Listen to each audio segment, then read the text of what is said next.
और इस वक्त हमारे साथ दो खास मेहमान बने हुए हैं। महसिन साहब, सबसे पहले मैं एक बार आपसे ये जानना चाहूंगा, आज से जब मैं 8 से 9 दिन पहले जब हम इस युद्ध की चर्चा करते थे, जब ऐसा लगता था कि रशिया पूरे तरीके से हावी है, यूक्रेन हर जगह गिड़गिड़ा रहा है, नेटो ने अकेला छोड़ दिया और तमाम चीजें, जब हम इसका एनालिसिस करते थे उस वक्त ये अतिशयोक्ति लगता था इस चीज का जिक्र करना। कहीं ऐसा तो नहीं होगा कि यूक्रेन जो है वो अगला अफगानिस्तान रशिया के लिए साबित हो? क्या आपको लग रहा है ऐसा कुछ हो सकता है? सचिन, मैं अभी तक जितने भी चैनल्स में आया हूँ, मेरे ख्याल में एक यूनिक मिलिट्री एनालिस्ट हूँगा जो बार बार बोल रहा है कि ये लड़ाई जिस प्रकार होनी चाहिए वो नहीं चल रही है। लोगों को शायद ये सुनने में पसंद भी नहीं आता है, और मैंने कई बार बोला है कि ये लड़ाई लंबी चलेगी, बैटल्स खत्म हो सकते हैं और युद्ध चलता रहेगा, इसमें कोई मेरे को शक नहीं है। कीव का बैटल भी एक दिन खत्म होगा, जरूर खत्म होगा। अफगानिस्तान का मैं इसलिए चर्चा करता हूँ, मैं वहाँ तकरीबन 2.5-3 साल था और मैंने वहां पर, जैसे अभी आप लोगों ने ऑप्स रूम दिखाया है, वॉर रूम, मैं अहमद शाह मसूद के भी वॉर रूम में गया था 2012 के आसपास, और मैंने डिटेल वहां पर स्टडी की और वहां के लोगों से मिला, सिविलियन से मिला, और ये जो वहां पर पंजशेर वैली में है। और मैंने वहां एज अ मिलिट्री मैन, क्योंकि मेरा काम है एनालाइज करना, और मैंने रियलाइज किया कि जब पूरे रूस के ऊपर रूसी सेना का कब्जा था, शहरों से लेकर गांव से लेकर, वहां पर भी कई गांव तबाह किए थे, और पूरा जो पाकिस्तान का बॉर्डर है, जो लाइन ऑफ कंट्रोल, जो ड्यूरेंट लाइन है, वो 2650 किलोमीटर, वो भी रूसी सेना के कब्जे में थी। उसके बावजूद वहां के जो अहमद शाह मसूद और ये जो मुजाहिद फोर्स खड़ी की थी पाकिस्तान ने, और खैर अमेरिका ने, और स्ट्रेंजर मिसाइल और एंटी टैंक मिसाइल दे थे, मैंने वहां देखा किस प्रकार उनके हथियार, टैंक्स, और वो आज तक पड़े हुए आर्टिलरी गन्स, वो सारे वहां पर तबाह हो रखे थे। तो कहने का मतलब है, देखिए, एक फौज को प्रोफेशनल तरीके से ऑपरेट करना पड़ता है। अगर वो ये सोचें कि हम सिर्फ बमबारी करके, और रिहायशी इलाकों में कई पैनलिस्ट बोलते हैं कि नहीं ये तो वो फेक रिपोर्ट्स है, क्या हर चीज फेक हो सकती है? मैं तो बोलूंगा सबसे बड़ा फेक तो ये था, रूस जैसी सबसे ताकतवर देश, उन्होंने 25-26 फरवरी को बोला था कि प्रेसिडेंट जेलेंस्की पोलैंड में छिप गए हैं और वहां भाग गए हैं। उसके बाद चाइना मीडिया ने भी दूसरे दिन बोला हाँ ये सही रिपोर्ट है, लेकिन प्रेसिडेंट जेलेंस्की तो वहीं पर है, और मैंने बार बार बोला था वो नहीं जाएंगे, वो वहां लड़ेंगे, डटेंगे। वो मैंने ये भी बोला था वो अशरफ गानी नहीं है जो अपने देश को छोड़ के भाग गए थे, तो वो लड़ रहे हैं और अपने लोगों को मोटिवेट कर रहे हैं। तो जिस प्रकार चल रहा है, देखिए, ये युद्ध इस स्थिति में जा रहा है कि रूसी सेना बड़े हमले कर रही है। अभी तक क्या किया उन्होंने? डॉनबास का इलाका भी कंप्लीट कब्जा नहीं हुआ है। मारियोपोल में अभी आपने 5 मिनट पहले दिखाया कि वहां फिर से वो बमबारी हो रही है, हॉस्पिटल्स को गिराया जाए, उसको भी लोग फेक बोलते हैं।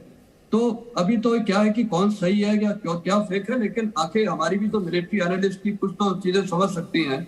मेरा कहने का मतलब है, देखिए, ये लड़ाई लंबी चलेगी, वेस्टर्न सपोर्ट, इनडायरेक्ट सपोर्ट मिलेगा, जो इकोनॉमिक सैंक्शन चलेंगे। कई लोग ये भी बोलते हैं इकोनॉमिक सैंक्शन रूस पूरी तैयार थी, फिर क्यों वो रूस चीन की इकोनॉमिक हेल्प मांग रहा है? और आज मैं आपको बताऊं, दुनिया में सबसे बड़ी डिमांड किस चीज की है? वो सेमीकंडक्टर्स की है, चिप्स की है।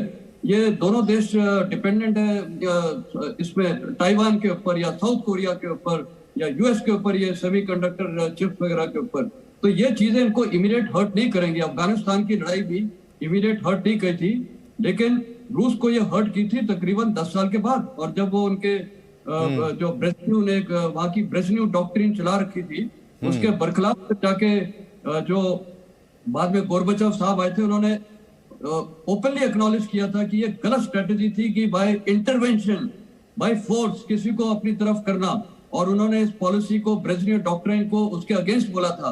और आज प्रेसिडेंट पुतिन भी वही कर रहे हैं कि बाय फोर्स कोई भी नहीं होता है। अभी हमारे सामने एक डिप्लोमेट बैठे हैं, हर चीज का सबसे आसान समाधान होता है बातचीत के जरिए, डिप्लोमेसी के जरिए। और आज एक सवाल उठता है कि ये जितने अर्स्टवाइल आयरन कर्टन ब्लॉक था, बल्गेरिया, रोमानिया, पोलैंड, वो आज नेटो के साथ क्यों आ गया है?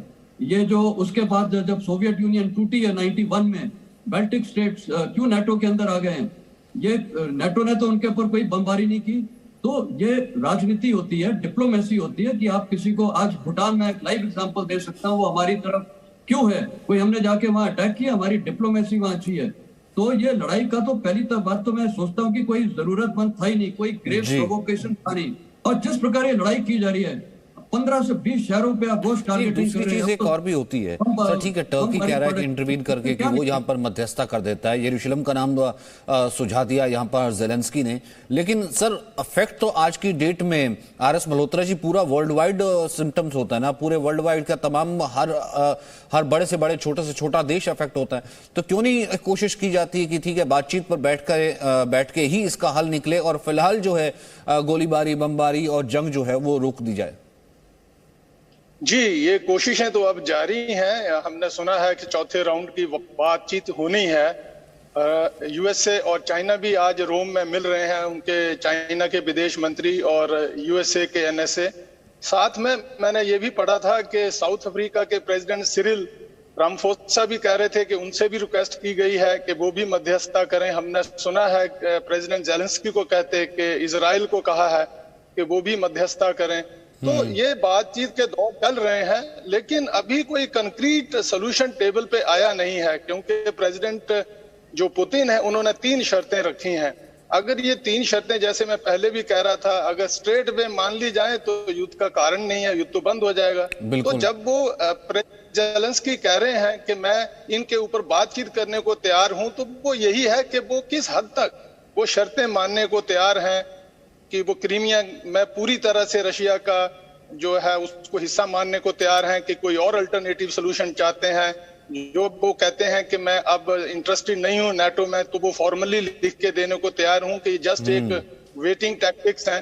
तो ये सब कुछ देखना पड़ेगा आज चौथे राउंड की बातचीत के बाद। यानी बहुत कुछ निर्भर करता है चौथे राउंड की बातचीत में अब तक क्या निकलता है, क्योंकि अब तक तो यही कहा जाता रहा है कि पहले आप या फिर आपकी तरफ से ही कोई पहल होगी तो ही कुछ कहा जाएगा, वरना दोनों तरफ से कहा जाता रहा है कि बहुत सकारात्मक इसका कोई नतीजा निकला नहीं है। बहुत बहुत शुक्रिया आप दोनों का मेरे साथ जुड़े रहने के लिए। मेरे पास वक्त फिलहाल इतना ही, छोटे से ब्रेक के लिए रुक रहे हैं। Presenting B News app available on Google Play and App Store. Download it now.